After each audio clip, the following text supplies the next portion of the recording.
Okay. All right, so we need to edit any of these. You're totally fine. If you stumble, you're good. Okay, good to know. All right, here we go. How is the state handling the COVID-19 pandemic, and what needs to be done, if anything, to improve the situation?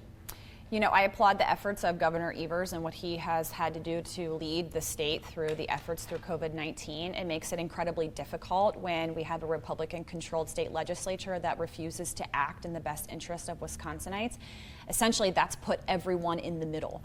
We need leadership right now that will ensure that working families, working people, businesses, small businesses, community nonprofits have the resources they need to survive and thrive through this pandemic. I think we need to put pressure on our current representatives across the state. We need to continue to support Governor Evers and hold people accountable for their inaction. And I look forward to being able to do that once I'm elected in Madison.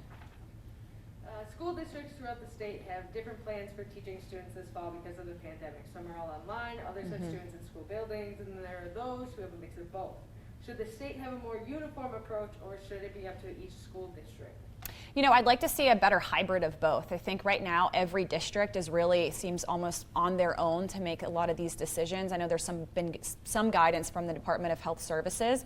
As a school board member here in the Green Bay Public School, I could say that I would have liked to have seen more guidance from them, especially with gating criteria. You know, the district right now is looking at how we move through the different levels and modalities of learning, from virtual to hybrid to fully in person. We've essentially had to look at that and work on that on our own. We're currently in the process of having the Department of Health here at the county level and working with DPI and DHS to look at those numbers.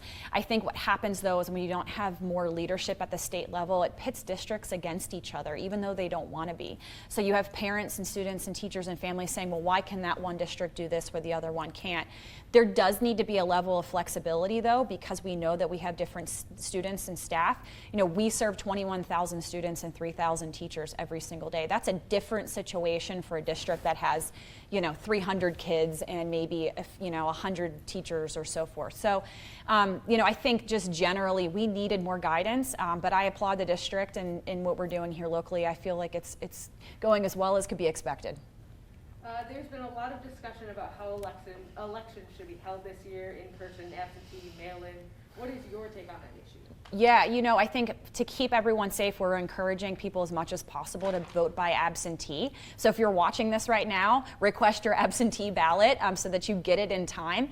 But, voting absentee requires a level of voter education that we've really had to get out in front of. Other candidates and other organizations have to get out in front of too. It's not intuitive. When you get the form, you have to fill it out correctly. You have to have someone sign it for you as a witness. If you live alone, that can be difficult, especially if you're immunocompromised and you don't have someone that can sign it for you. You also have to take a picture of your ID and submit that whenever you are doing your voter registration. So there are barriers there that are very, I think, significant, but they're not insurmountable. So I think with that education and that additional support, people can safely vote by absentee. We had record numbers of absentee ballots for both the April election and August election. But we do know that a lot of people like to vote in person. They like to get that I voted sticker. They like the experience of it. We have really great hours here, an extended period of time for absentee, early in-person absentee voting. So I encourage people to get out there. They can go up to the city building. They can vote safely. They can get in and out. And they also have the absentee ballot drop box there. For the election in November on election day, the city has a great plan to ensure that everybody is safe and that we're not facing a similar situation that we did in April with those long lines. So I feel good about what that looks like. But at the end of the day, absentee, it generally is the safest way to vote.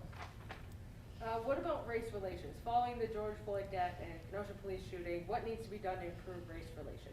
Yeah, I was really excited to see the governor put forward with Lieutenant Barnes back in June. I think the package of legislation for the state to take up that would really look at some very common sense police reforms, ensuring that we're rolling back the no-knock, search warrants, that we're looking at less lethal acts by the police. So I think those are things that the legislature should absolutely be looking at. On Monday we saw the Republicans gavel in and gavel out, and that was incredibly frustrating. Now now is not the time to put our head in the sand and pretend like this isn't happening. We have communities that have been suffering for years. The data supports how terrible, quite frankly, Wisconsin is for our Black and brown community members. A lot of that comes and stems from systemic racism, but that also stems from communities of color being divested in. They need good paying jobs. They need health care. They need great public schools. They need clean water. And we see in Black communities and brown communities, immigrant communities, that those things are less likely for them than in predominantly white communities. So we've got to work together, though. I mean, these things aren't just, Black and brown issues. These are issues that we all feel and we all face. We're in this together. So we've got to call on our representatives to get to work. Again, I think, the public opinion about this is strong. People want action. And, again, the data supports it. Last question. The conditions of roads and bridges seem to always be an issue in Wisconsin and other parts of the country. Are we doing enough to improve our transportation infrastructure? And if not, what should we be doing? That's such a good question. First of all, I'd say with roads and bridges, we have to be thinking about transportation on a more broad view. So I think about this too as being people who ride their bike to work or for leisure or for exercise. I think about walkways and pathways and hiking trails. I think about buses. I think about trains. I think about public transportation, because not everyone has the ability to take their own car to work every single day. Multiple people use roads and bridges for many different things. So this is something we all invest in. I think it's a big issue that people see and feel every day. In my front yard outside my house, my street definitely needs repairs. We've got to increase the budget for our roads and bridges and pathways. It places an unnecessary harm on people's vehicles and on their bikes and modes of transportation, and I'd like to see us do more. Perfect, that was it. Did it.